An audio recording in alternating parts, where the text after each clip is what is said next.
with a release from WWE and more. This is Wrestling Rambles. My name is John, and you're watching the Wrestling Report. Before we move on, make sure you subscribe to Wrestling Rambles with notifications on, and don't forget to like the video.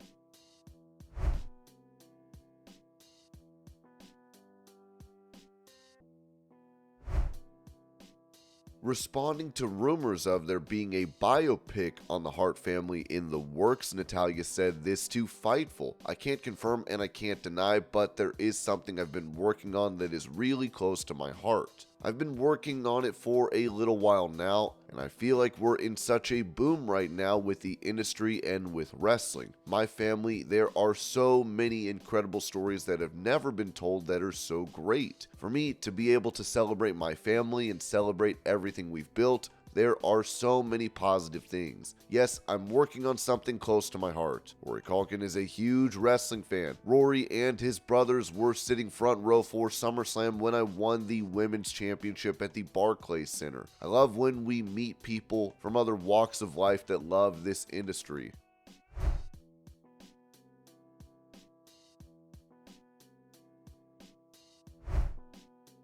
Mentioning how Brock Lesnar is no longer a part of plans for WWE, given he was seemingly referred to in the sex trafficking lawsuit against Vince McMahon and WWE, Kevin Sullivan said on an episode of Tuesday with the Taskmaster, "I think they'll have a hell of a match. Yeah, but I think you have to keep going with Gunther. It looks like you've lost Brock, who people pay to see. Right now, Gunther is the top horse in your stable that isn't on the racetrack every day, and you've got to keep him fed and clothed. Well, Gunther needs to win a belt. I mean a world title. He needs to step up because Brock is going to be gone. I don't think we'll ever see Brock again."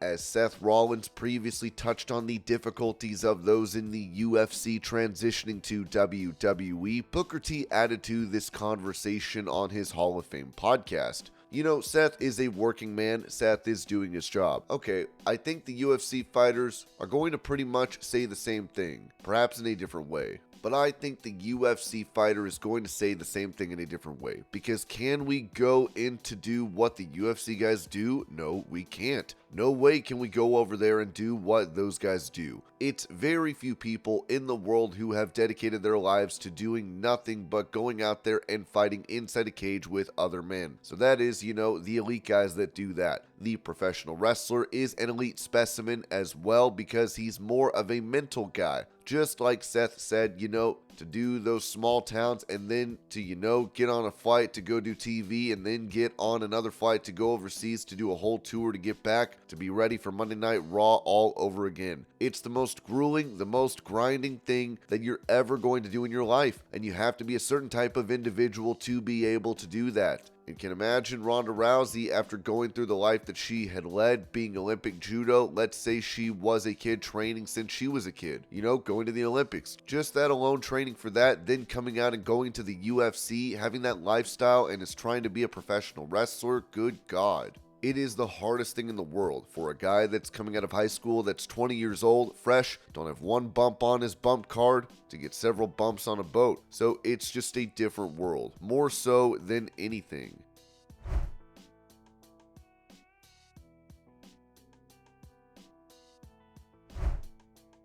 Touching on Bayley not being present for the WrestleMania 40 kickoff event, Mickie James had this to say on Busted Open Radio. "I would have been a bit slighted. I felt like it was a bit of a slight in a sense, not just to the women's division, but to her. She's probably the best female worker there. I think that she's been a constant on programming."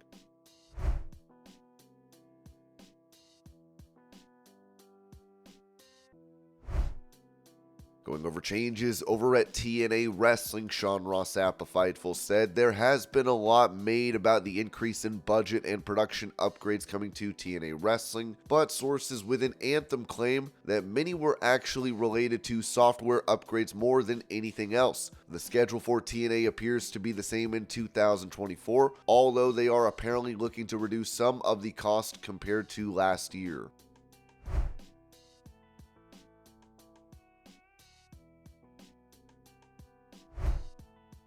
While Braun Strowman has been out of action since June following neck fusion surgery, he had previously talked to TNA before his WWE comeback, with Sean Ross Sapp of Fightful saying, "As far as recent reports regarding Braun Strowman negotiating with TNA Wrestling, sources within TNA have confirmed that they did speak with him and even met with him about a potential deal. TNA negotiated with his agent and even got far enough into talks that potential creative was discussed. However, reports are it being a 7-figure deal that was offered to him are said to be far from true."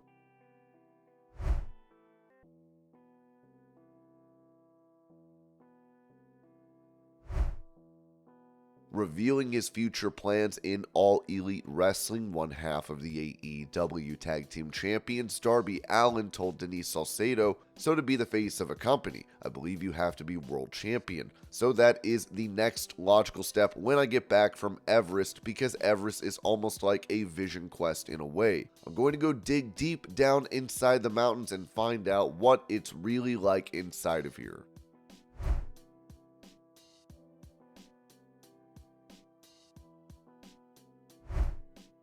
When talking about Kazuchika Okada leaving New Japan Pro Wrestling, Shinsuke Nakamura mentioned this to Tokyo Sports. "How do you view your life, who you are, what you want to become? Only you can make that decision. So the courage to take the step that Okada took, I feel like Antonio Inoki when I say it, but once you've taken the step, you have no choice but to go on. Of course, I will support him, and if there is anything I can do, I will do it. That's part of it, and also the invisible procedures. There were a lot of hardships I had to go through that I should not have had to go through. I don't want them to have to go through that, and I hope they will be spoiled." It was previously reported by Fightful Select that a deal has been effectively agreed upon between AEW and Okada.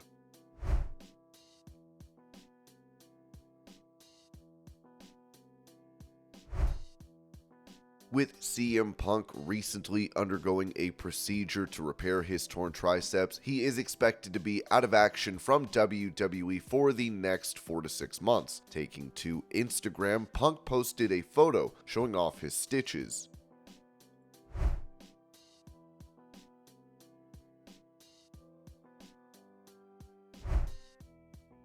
Despite being set for a qualifying match to be a part of the Women's Elimination Chamber bout, it looks like Jade Cargill has been removed from these plans to be involved. As PW Insider reported, as of yesterday, Jade Cargill is no longer slated for the Women's Elimination Chamber on February 24th in Perth.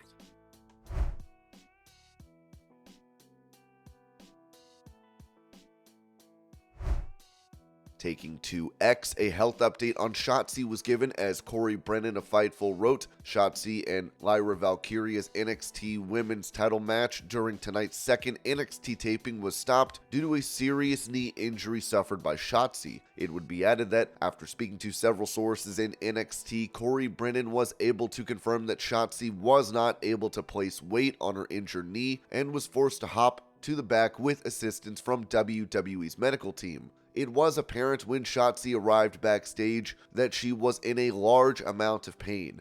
Officials backstage were said to be very concerned for Shotzi, and she was immediately taken for medical evaluation. Ringside News then noted that WWE had previously announced Shotzi for an Elimination Chamber qualifying match against Tiffany Stratton on this week's WWE SmackDown. However, the status of the bout is now uncertain due to Shotzi's injury. By all accounts, WWE will have to replace Shotzi in her match against Tiffany Stratton for this week's episode of Friday Night SmackDown.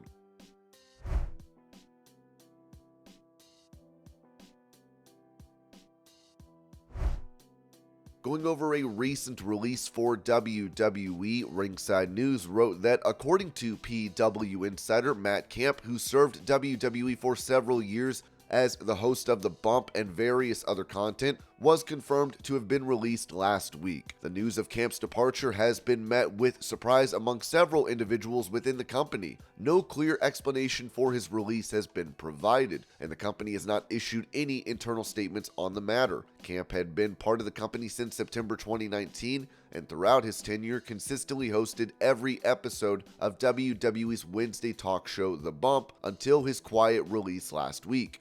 Despite this, there was no acknowledgement of Camp's departure on last week's show and no mention of his absence. In addition to the bump, Camp featured on up to 4 weekly shows for WWE, including Raw Talk and SmackDown Lowdown on the WWE Network and Peacock. He was a regular presence on premium live event kickoff shows, with his latest appearance being on the WWE NXT Vengeance Day kickoff, and contributed to various WWE Network compilation specials. Before joining WWE, Camp served as the lead announcer for Tommy Dreamer's House of Hardcore promotion, was a regular contributor to Sirius XM's Busted Open, and held the position of lead fantasy football analyst for WBD's Bleacher Report. Nevertheless, this was a shocking release on WWE's part, so it remains to be seen who will end up replacing Matt Camp in the end.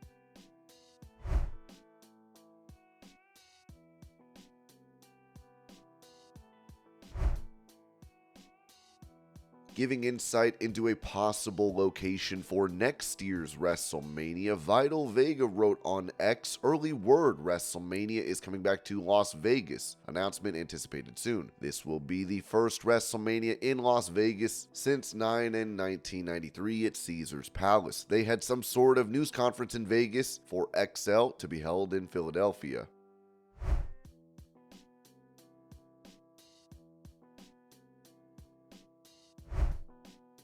Revealing when he found out about his call-up to Raw from NXT, Brutus Creed told Fightful, "We didn't actually know after our first match against Alpha Academy. We had to go back to NXT and wrestle a match. What we found was I actually got married the same day, and I get a call from Trent, Senior Vice President of Athlete ID and Development, Trent Wilfinger. We're going to need you full-time on Raw." I was very emotional. It was a very emotional day for sure.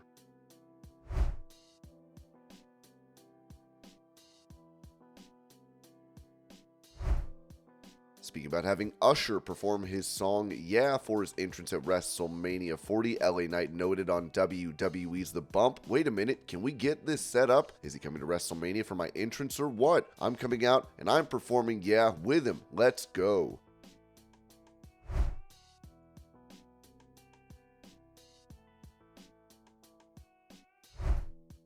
Responding to Mick Foley previously claiming that he wants to have one final hardcore match this year, Rob Van Dam mentioned on his One-of-a-Kind podcast, "I think I saw the headline, something like that, and heard a little inside chatter on it. My first thought was, dude, that should be me. That'd be a huge draw because we have never wrestled each other and we're both, kings of hardcore."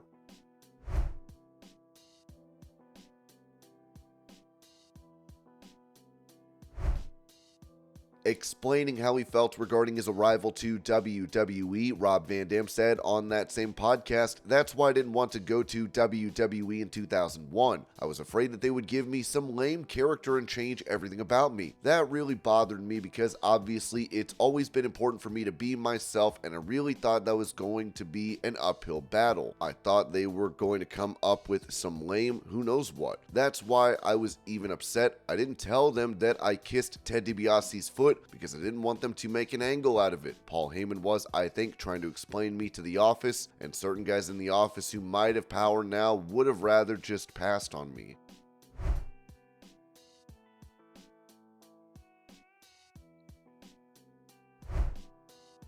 Leveling an accusation against Vince McMahon, former WWE star Victor told Cafe de Rene, "I lost a lot of respect for him after Brodie Lee passed away because I heard he made some remarks to people that were not very becoming of him. I knew how much Brodie had tried to really just be a person with Vince and really make WWE his family, and Vince just wouldn't have it. Like, he just hated him for some reason. I was really surprised at how Vince took Brodie's death and how little he cared. How much it pissed him off that people did care about it. So once I heard that, I was just kind of like, well, if that's going to be the guy running a company, I don't ever want to work for him again."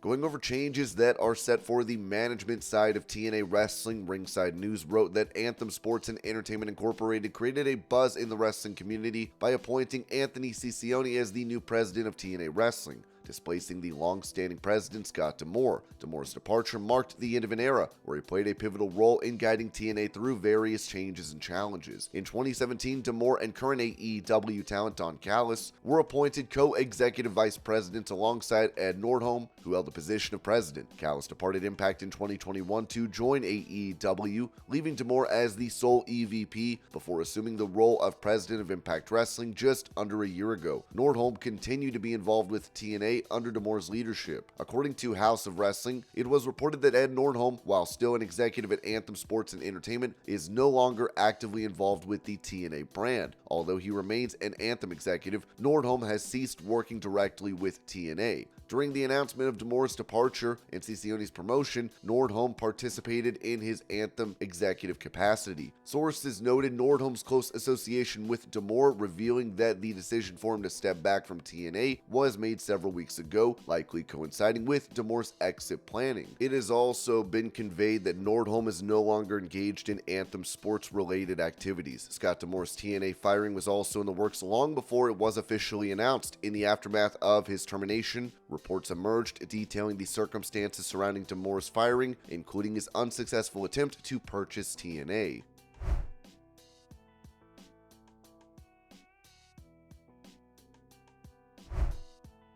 Asked about her situation at home with Seth Rollins, given they both want to main event WrestleMania 40, Becky Lynch told Sean Ross Sapp of Fightful, "I think it's a happy competition, because at the end of the day, the best person is going to win, right? But there is nobody that has worked harder for the last 12 years for this company, who has taken a lot and put it all on his back and has constantly done it with a great attitude and given his all. So to be able to watch him main event WrestleMania would be incredible. To be able to watch me main event WrestleMania would be incredible, because there is no other woman that has done what I have done for the past decade in this company."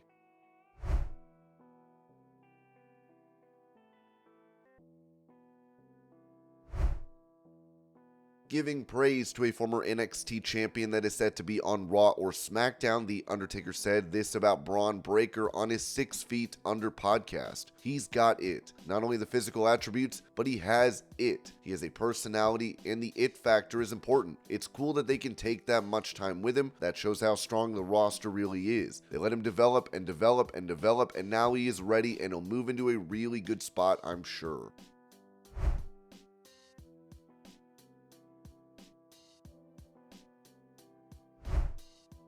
After being handed a 17-year prison sentence over a car accident that led to the death of a 75-year-old man, WWE Hall of Famer Tammy Sytch, better known to fans as Sunny, is facing more legal troubles. As Ringside News noted that, as of the latest update via PW Insider, no specific court dates have been scheduled for the hearings regarding her appeal. Additionally, an extension has been granted for the court reporter to provide copies of Tammy Sytch's sentencing hearing to all involved parties, with a deadline of March 18, 2024. In another legal battle, a second civil lawsuit filed by Jana Olivova is set to proceed to trial on July 8th. Olivova, a passenger in a separate vehicle affected by the accident, is seeking $50,000 in damages. Initially, the lawsuit named Sytch, Pente, and Geico Insurance, Olivova's insurance provider, as defendants. However, the suit was subsequently amended in July 2023, with Geico being the sole defendant. The original lawsuit alleged that Olivova suffered injuries due to Tammy Sytch's negligence, encompassing bodily harm, physical and mental suffering, disability, impairment, disfigurement, mental anguish, inconvenience, loss of enjoyment of life, and more. These damages were claimed to be permanent or ongoing, with the exception of future suffering and expenses. In addition to these legal battles, Sytch is also facing financial difficulties, as she owes $6,643.32 to the state of Pennsylvania, with the debt overdue for more than 1,727 days. A collection agency has been actively attempting to recover this outstanding debt for the past 180 days. Details regarding Sytch's charges in the state of New Jersey remain relatively undisclosed.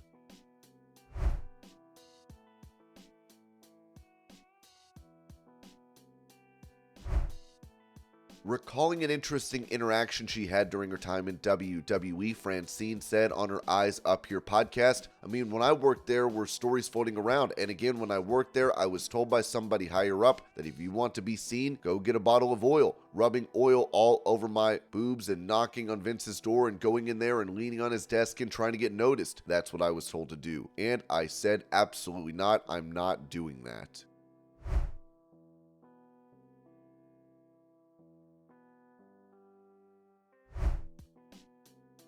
For more information on the legal saga of Kimber Lee, it was said that a recent update on former WWE star Kimber Lee reveals that she did not attend her pre-trial hearing on Wednesday, February 7th, as she opted to waive her right to appear. According to court documents obtained by Ringside News, it was indicated that Lee has transitioned from being represented by a public defender to retaining private legal counsel. As a result, a new pre-trial hearing date has been scheduled for Wednesday, April 14th. In May 2023, Lee was arrested on charges of DUI, resisting an officer with violence, and battery on a law enforcement officer. Initially slated for October 2023, her pre-trial hearing was postponed. Prior to her arrest, Lee had announced her departure from professional wrestling via social media. However, despite this announcement, she went on to compete in 2 separate singles matches at GalaxyCon in June 2023.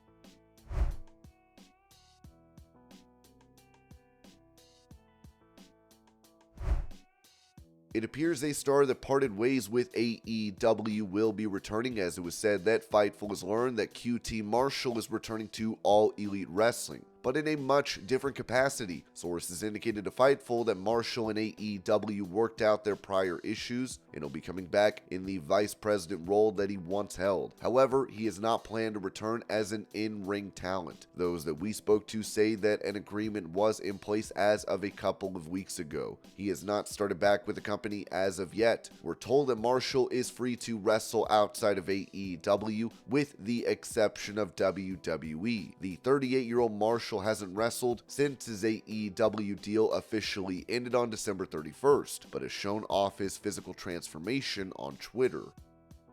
And this was your pro wrestling news update. I hope you're all having a great day. Thank you so much for watching, and I will see y'all later.